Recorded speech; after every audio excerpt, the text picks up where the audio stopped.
Salut à toi, bienvenue à mon premier vidéo de commentaires sur un film que j'ai vu. Et premier vidéo aujourd'hui, Mary Poppins Returns.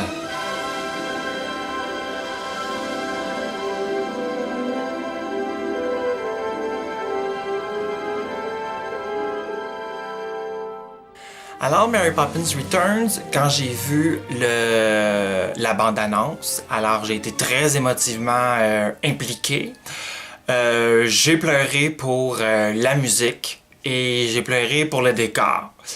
J'ai pas été impressionné par la phrase chantée d'Emily Blunt, mais je donnais la chance au coureur. Donc, rendu au film, ce que j'ai aimé déjà en partant, c'est l'ouverture avec les illustrations qui fait un rappel avec le film original. Fait que ça, c'était déjà une super bonne idée avec le lettrage, la calligraphie, avec l'annonce du casting. C'était parfait. Déjà, les décors, c'était comme, oui, c'est les décors, c'est la même chose, c'est le même esprit. C'est pas exactement le même décor. J'ai vu dans les featurettes sur YouTube que on fait quelque chose de différent, mais que vous êtes capable de reconnaître, que vous, tu sais, au point de vue de la sensibilité, on est capable de reconnaître. Parce que j'ai compris que, exemple, dans la rue, les maisons sont pas aussi grosses que dans le vrai décor original de 64. Par exemple, la maison des Banks, au deuxième étage, il y a 3 fenêtres. Dans ce décor-ci, il y en a juste 2. Et l'intérieur de la maison est plus petit aussi. Dans le film original, il y a des grosses colonnes, puis ça dansait autour des colonnes, mais il n'y a pas de grosses colonnes. Donc, c'est le même esprit du même décor, mais à échelle réduite, plus intime, puis peut-être aussi, ça coûtait moins cher. Ce qui est le fun aussi, c'est que j'ai marqué dans la cinematography que il y avait une partie qui était en studio et il y avait beaucoup aussi de tournage extérieur. Donc, j'ai trouvé ça super intéressant que ça s'est fondu l'un dans l'autre sans nous déranger, sans...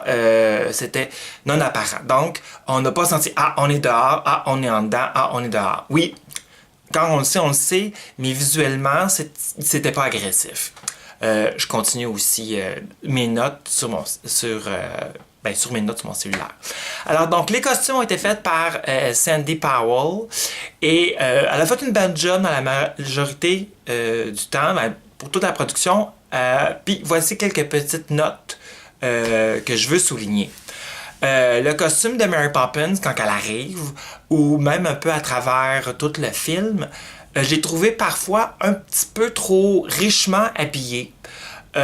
Parce que dans le film original, elle est censée représenter la classe ouvrière et ça n'a pas été un aspect qui a été gardé dans les nouvelles versions de costumes.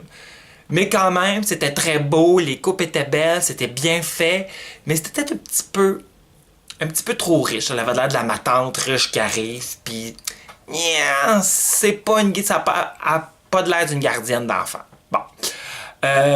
Mon costume coup de cœur, c'est le costume de Mary quand qui arrive dans le dessin animé Autour du bol, qui est la grosse robe rose longue avec les cheveux remontés, le chapeau.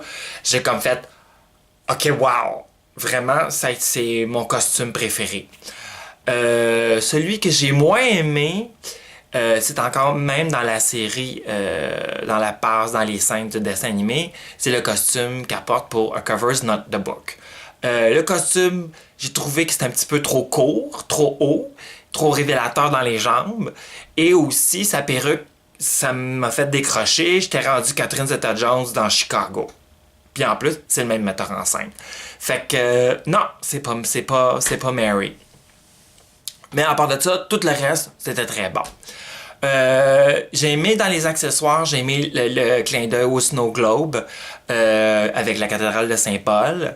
J'ai aimé aussi le cerf-volant. Le cerf-volant, quand je l'ai vu dans la bande-annonce, j'ai fait « Oh mon Dieu, tu sais, le cerf-volant! » Et puis le perroquet, le nouveau parapluie. Fait que je suis content, oui, du nouveau parapluie bleu marin. OK, cool. Moins austère qu'un gros parapluie noir, quoique c'était peut-être plus l'époque à ce moment-là. Par contre, le perroquet... en contraste avec le perroquet original, c'est qu'il se lit moins bien au cinéma parce que le perroquet original, c'était noir, c'était blanc, c'était vert. Fait que donc, le contraste de couleurs était facile de voir ce qui se passait à l'écran. Là, cette fois-ci, on a un perroquet qui, quand il doit être animé sans CGI, et c'est comme tout monochrome brun. Fait que je trouve qu'il se lit moins bien dans son mouvement à l'écran. Mais à part de ça, c'était correct. J'ai aimé la nouvelle valise et j'ai même spoté la couleur de la doubleur de la valise. Fait que ça, c'était le fun. Et il y a l'affaire qui a un peu cassé la magie de la valise, c'est que Mary a fait sortir un gros parasol du lavabo. Donc, ça vient un peu détruire ce qu'ils ont établi dans le film, c'est que la valise est une entité magique. Et là, que le parasol sorte du lavabo au lieu de la valise, ça casse le personnage de la valise, sa valeur. T'sais, oui, Mary est magique, mais ça aurait été comme, OK, continue à sortir le stock de la valise, le bateau, le canard, les bulles, le savon, bon. Puis OK, le dauphin, à la rigueur, oh oui, c'était drôle, c'était cute.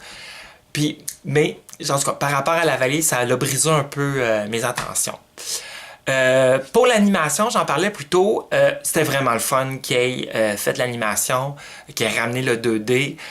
Puis en plus, ils sont allés chercher James Baxter comme animateur, qui était le chef animateur pour Belle dans La Belle et la Bête. Fait que ça, c'était le fun que les studios sont allés chercher pour qu'ils reviennent travailler. Ils ont modifié et personnalisé les pingouins. Fait que ça, que c'était cool. Et aussi, quand ils ont fait le tournage, ils ont commencé par les scènes qui avaient besoin d'animation parce que ça prend beaucoup de temps pour faire l'animation. Fait que donc, c'est pour ça que ça a été les premières scènes qui ont été filmées. Ensuite, ce qui a été le fun aussi dans l'animation, c'est la course folle.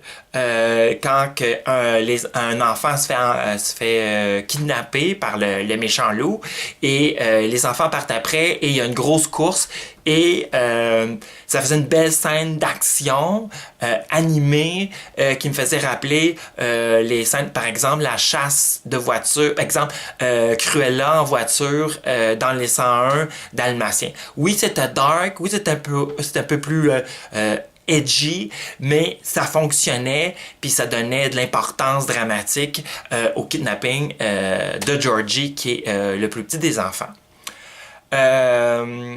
Ensuite, là, on va parler de la musique.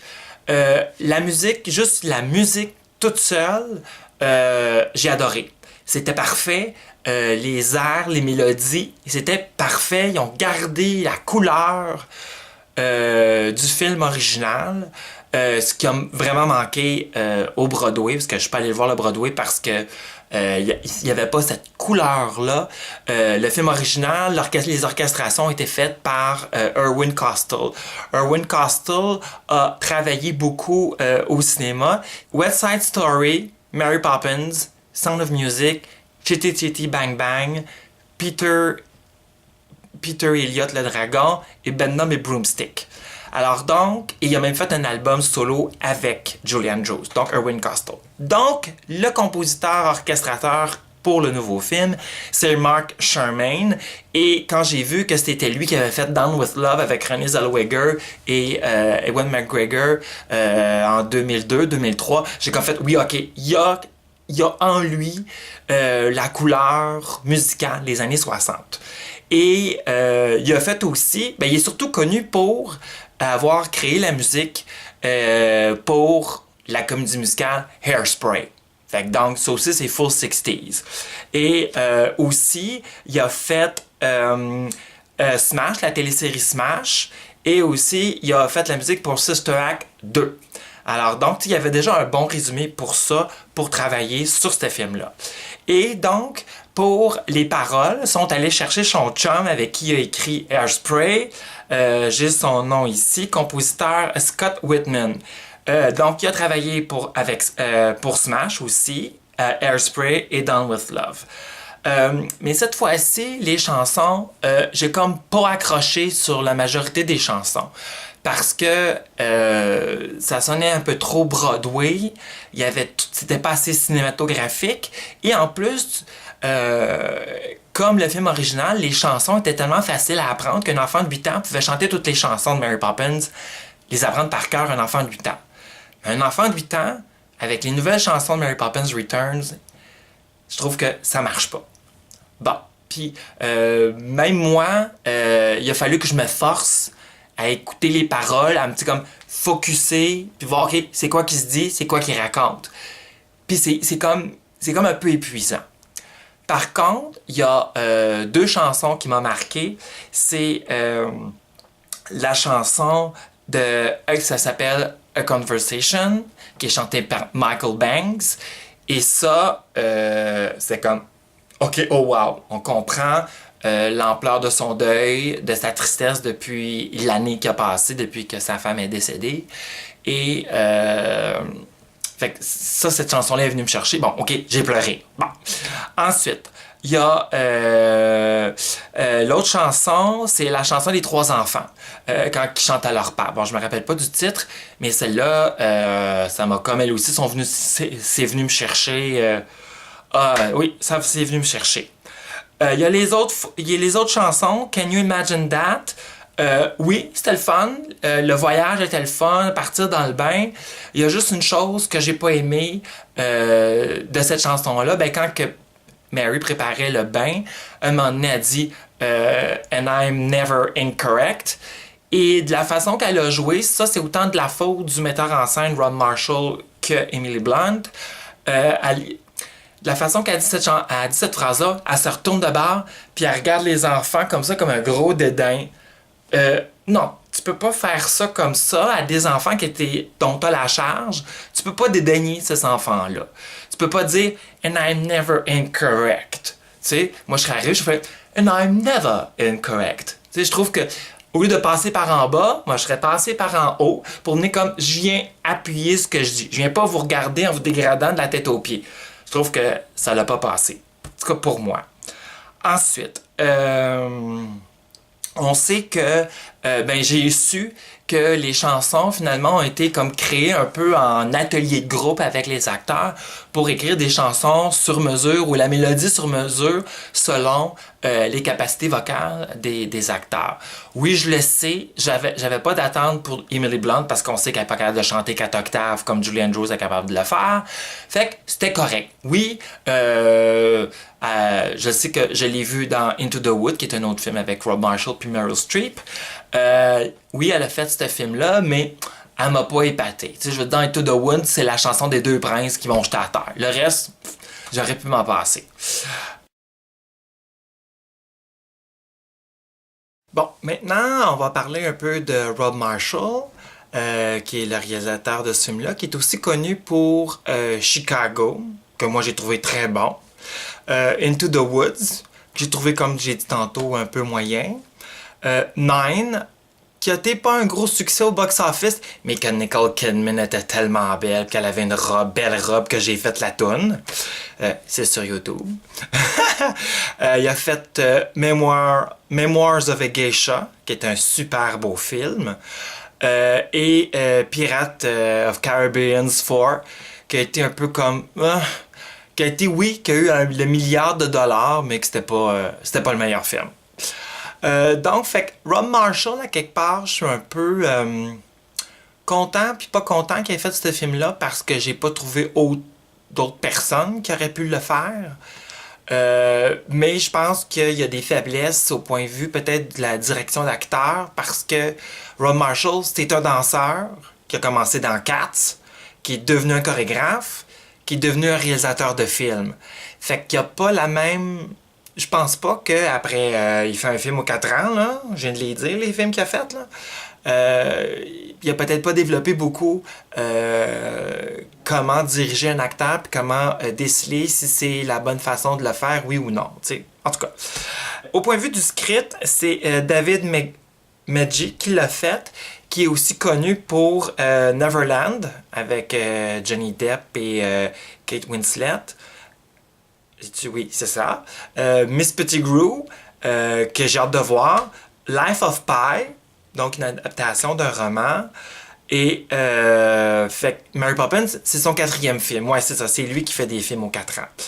En tout cas, et la structure du film, si vous regardez comme faux, si vous connaissez le film original, c'est quasiment copier-coller au point de vue de la structure. Scène, l'évolution, tu pourrais quasiment tout remplacer les scènes par le film original, ça serait le même ordre, là. Dans les livres, ça a toujours été les enfants Banks, Jane et Michael, et dans les livres, il y a eu 3 autres enfants. Donc, il y avait des jumeaux, puis donc, ils ont été 5 enfants en tout dans la même famille Banks. Il n'y a jamais eu cet écart de temps-là de 25 ans. Les livres ont été écrits dans l'esprit que ça se passe dans les années 30. Tandis que c'est Walt Disney qui a décidé que ça se passait en 1910. Mais je comprends que c'était le fun qu'ils reviennent de permettre les enfants de grandir parce que ça aurait été drôle de recaster 55 ans plus tard Jane et Michael, puis bon. Fait donc, je suis d'accord avec leur choix, je suis d'accord avec leur décision, et en lisant les résumés des livres de Mary Poppins, les 6 livres, non plus que ça. 6, 8, en tout cas, dans ce coin-là. Puis tous les personnages, c'est vraiment les personnages qui sont dans le film original ou dans le présent film. À part Jack, qui a été créé toute pièce, mais toutes les autres autour, les caméos comme le personnage de Meryl Streep, il était dans le livre, le brigadier dans le film original, le gars qui crie pile pas sur le gazon dans le parc, ça vient du livre, dans le film original, la madame avec la chaise roulante avec ses 2 jumelles super grandes, Madame Corée, c'est dans les livres. Donc, ils ont vraiment resté dans l'univers et ils ont créé une histoire à partir de ça avec la même famille pour aller plus loin, pour faire revenir Mary Poppins. On est rendu au cast, alors donc je vais parler des acteurs. Donc Emily Blunt, oui, c'était la bonne comédienne pour le faire. C'est pas une chanteuse comme Julie Andrews, elle vient pas de ce milieu-là. Elle a pas un range de 4 octaves. Et elle, elle a pris la décision, et la bonne décision, jusqu'à un certain point, de pas regarder le film original avec Julie Andrews, mais d'aller voir tout de suite les livres. Et c'est là qu'elle a cherché des cues et qu'elle a fait son propre développement, la propre création du personnage qu'elle voulait faire. C'est sûr que moi, peut-être, j'aurais ramené un peu, parce qu'il y a une chose que j'aurais aimé que Rob Marshall s'aperçoive, qu'il puisse diriger Emily pour dire exemple, comme l'exemple que je vous ai donné tantôt, qu'elle dénigrait les enfants du regard quand elle faisait une phrase pour And I'm never incorrect, tu sais. J'aurais aimé ça. Oui, que dans les livres, Mary Poppins est plus rough, est plus abrasive, est plus bitchy, mais sauf que je trouve que des fois c'était comme un peu trop, parce que ça passe. Il y avait un trop gros contraste que, tu sais, quand elle saute dans le bain et qu'elle dit Here we go! Super, le gros smile, super de bonne humeur, super charmante, super fine. Quand t'arrives, ça fait une grosse bitcherie comme ça, c'est comme ok, c'est-tu Mary Poppins ou c'est pas Mary Poppins quand elle est bitchy ou quand elle est pas bitchy? Tu sais, ça me fait un peu décrocher par rapport au personnage. Puis, il y a à la fin du film, quand elle s'en va, puis qu'elle dit, parce qu'on sait qu'elle partait when the door will open. When the door opens. Et là, elle dit, it's time. Puis après ça, elle part. Moi, je l'aurais même pas dit. Je l'aurais juste fait du regard. J'aurais fait un signe en leur disant, OK, let's go. Elle pogne sa valise, elle ouvre son parapluie, puis elle part. Moi, ça aurait été suffisant. Le It's time, il était trop. On avait compris, on le savait qu'elle était incapable. Ils nous l'ont montré, la porte en train de s'ouvrir, quand tout s'est replacé. Lin-Manuel Miranda, je sais pas. Ma copine l'a pas aimé du tout. Aucun charme. Et moi, je suis comme resté froid. Il m'a fait aucune indifférence. J'aurais pu mettre quasiment n'importe qui. Ça m'aurait pas fait de différence. Lin-Manuel, c'est parce que là, il vient de... Bon, il y a beaucoup de monde qui pensait qu'il avait écrit les chansons pour Mary Poppins, mais c'était pas le cas parce qu'il a fait les chansons pour Moana, mais lui, il était juste engagé pour faire le personnage, puis chanter, puis performer. Lin-Manuel Miranda, à cause de son succès sur Broadway, sur son Broadway Hamilton, qui a écrit lui-même, fait qu'il s'est écrit un show. Fait que oui, ça a marché, bravo pour lui, mais entre le Broadway puis un film... tu joues pas de la même façon. Fait qu'encore là, je peux blâmer Rob Marshall de dire, ben, dirige les acteurs, tu sais, dirige-les. Et, fait que c'est sûr qu'au point de vue de la business, Lin-Manuel Miranda était un bon atout parce que il y avait un follow-up sur Twitter, il était populaire, fait que donc qu'ils viennent faire le film, ça attirait du monde dans la salle. C'est ça la business, faut attirer du monde dans la salle. Emily Blunt qui était connue pour plusieurs films, et donc plus récemment A Quiet Place, puis moi beaucoup Edge of Tomorrow, je la trouve bien bonne là-dedans. Et fait que donc, je le sais pas. T'sais, il a fait la job qu'il avait à faire, mais c'est pas le charme de Dick Van Dyke dans le rôle de Burt. Parce que bon, on se fera pas des allusions que Jack était comme un substitut pour Burt. Fait que je le sais pas. Emily Mortimer dans le rôle de Jane, excellente. Écoute, j'ai rien à dire, elle était parfaite. Tu crois que Jane a grandi comme ça 25 ans plus tard. Donc, à son frère, Michael, joué par Ben Whishaw, qu'on connaît parce qu'il est Q dans James Bond depuis que Daniel Craig est arrivé. Et aussi, il fait la voix des deux films il fait Paddington dans les deux films qu'il a fait. Donc, lui aussi était très bon, il était excellent. Par rapport au switch à l'acteur original enfant à l'adulte, je suis pas sûr parce que Matthew, il était roux, puis blond roux, puis après ça, il arrive, puis il finit brun chocolat noir, tu sais. Mais tu regardes, c'est comme, oui, Jane est blonde, lui, il est brun foncé noir, fait que c'est comme les parents. Puis en parlant d'eux autres, j'aurais aimé ça qu'il y ait un portrait de George et Winifred Banks, genre dans le salon, dans la salle à dîner, tu sais, un portrait des parents. Ça aurait été cool, tu sais. Ensuite, ah oui, les enfants. Les enfants, ils m'ont jeté à terre.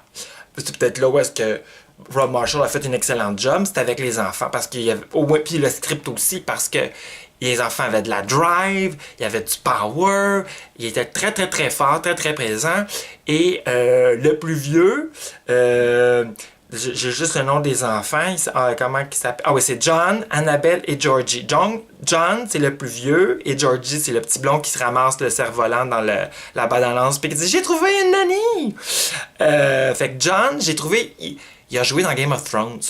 La scène où est-ce que Cersei a resté chez elle parce qu'il y a son procès dans le gros édifice qui a l'air d'une cathédrale, chapelle, je sais pas trop quoi, et que là, qu'elle fait exploser la chapelle, mais juste avant, il y a les moines religieux fanatiques, donc il y en a deux qui sortent pour aller chercher Cersei à son palais, mais il y en a un qui voit un enfant et qu'il suit dans la cave, les catacombes en dessous du palais, où puis là, il va conduire où est-ce que tous les tonneaux avec le glow in the dark juice qui fait sauter l'affaire. Fait que ce petit gars-là, c'est John du film Mary Poppins Return. Fait que j'ai fait « What?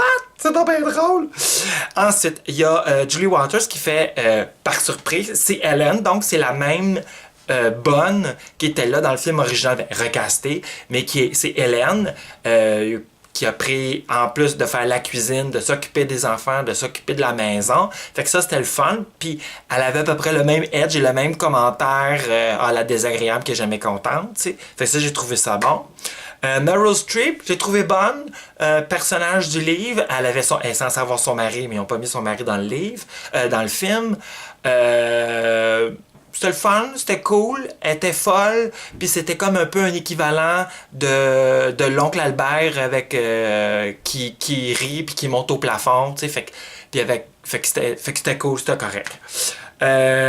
Colin Firth, comme pour le méchant banquier, le neveu de Mr. Dawes Junior, pardon. Oui, ok, correct, mais sans plus. Puis c'est lui aussi qui faisait la voix du loup dans la série, les scènes animées, parce qu'il y avait une connexion entre le dessin animé et les personnes du réel. Ensuite, il y a Dick Van Dyke, comme un Deus Ex Machina à la fin du film, mais maudit, je l'aurais pas mis dans le trailer, parce que ceux qui, parce que ça comme casse le pot, c'est sa scène. Puis il est juste là une fois dans ce film-là.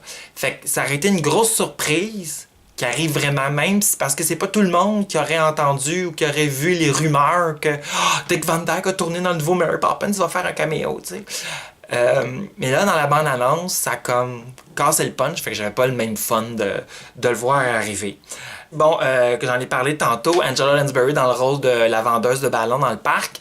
C'est un beau clin d'œil aussi bon d'un personnage qui est dans le livre, mais aussi c'est qu'Angela Lansbury était dans le casting, dans les choix d'actrices du casting original pour le premier film de Mary Poppins. Mais c'est Julie Andrews qui l'a ramassé. Fait que c'était le fun que Angela Lansbury vienne pour faire un clin d'œil au rôle qu'elle aurait pu faire. Ensuite, l'Amiral Boom, je trouve que c'est le fun qui était encore là avec son acolyte et que là, à cause, 25 ans plus tard, puis qu'il avait déjà 76 ans, fait qu'imagine 25 ans plus tard, fait que c'était correct qu'Amiral Boom soit en chaise roulante. Et la grosse surprise, c'est Karen Dotrice qui est venue faire un caméo, qui a juste passé sa rue, qui a dit à Jane « Bon, ouais, je m'en vais au 19, allez des cerisiers, pouvez-vous me dire c'est où? » Fait que Jane a dit « Ben, c'est par là. » Mais Karen Dotrice, c'est la vraie Jane enfant du film original. Mais là, comme une phrase, 5 secondes, tu sais, puis tu fais comme « Oh my God! » Fait que ça, c'était cool. Fait que c'est ça. Donc, j'ai aimé le film, mais c'est pas à cause des chansons, ça va pas me marquer. La production visuelle, tout était super bon, tout était super beau, mais c'est pas le film original. T'sais, on peut comprendre. T'sais, le film original a eu 12 nominations. C'est pas ça du tout. Oscar, 13 nominations aux Oscars et 5 gagnants, dont la meilleure actrice, meilleur montage, meilleurs effets spéciaux, meilleure chanson pour Chim Chimney et meilleur original score, donc les Sherman Brothers et Irwin Costal.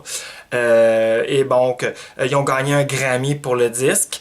Et Julie Andrews a aussi gagné pour l'Oscar, le Golden Globe, un BAFTA Awards, un Laurel Awards. Fait que donc, il y a eu beaucoup de choses que Mary Poppins a gagné, le film original, que cette fois-ci, on est au Golden Globes et Mary Poppins Returns, meilleur film, comédie ou musical, meilleure actrice, mais tu sais, est-ce qu'elle va gagner contre Lady Gaga dans Star is Born? On n'est pas sûr. Puis, au moins, meilleur acteur, Lin-Manuel Miranda a une nomination, mais on ne sait pas s'il va gagner. Meilleure musique, en nomination, Mark Sherman. Et il n'y a aucune chanson en nomination de ce film-là. Fait que donc, on va voir en janvier qu'est-ce qui va se passer avec les nominations pour les Oscars de Mary Poppins Returns. Puis on va voir aussi en janvier qu'est-ce qu'ils vont gagner pour les Golden Globes. Alors donc, merci pour votre écoute pour cette première vidéo. Elle est sûrement un peu longue, mais fallait que je passe à travers. Et puis vu que j'en avais beaucoup à dire, puis à vous partager aussi des connaissances et tout ça, fait comment je suis éducative, écoute. Fait que donc, merci d'avoir été là, puis on se revoit bientôt. Ciao!